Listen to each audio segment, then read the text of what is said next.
আব্দুল আওয়াল দাঁড়াও।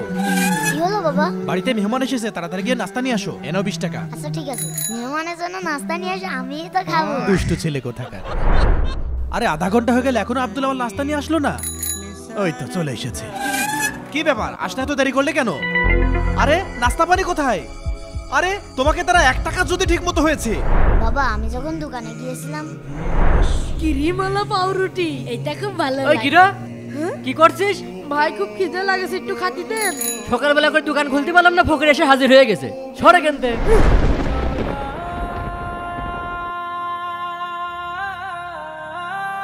ভাই ওঠেন, ভাই ওঠেন, ওঠেন ভাই। ভাই তোমাকে ফেলে দিল কেন? ভাই আমি একটু খাবার চাইছি আর আমার ধাক্কা মেরে ফেলে দিল। আচ্ছা দাঁড়াও আমি দেখছি। ভাই আমাকে 1 প্যাকেট রুটি দেন। এই নেন 20 টাকা। ফকির উপর দরদ দেখাচ্ছে। এই নে। আপনি চুপ থাকেন ভাইয়া নাও। ভাইটা তো খুব ভালো, কিরিমালা পাউরুটি খাবো। কি বলছো? বাবা আমি কি ভুল করেছি? আরে না না, তুমি ঠিক কাজ করেছো বাবা। যাও, আমি মেহমানের জন্য নাস্তা নিয়ে আসছি। থ্যাংক ইউ বাবা। বন্ধুরা বলো তো আব্দুল আওয়াল কি ঠিক করেছে? তাহলে অবশ্যই কমেন্টে লাভ দিবে এবং ভিডিওতে 50,000 লাইক করে দিবে।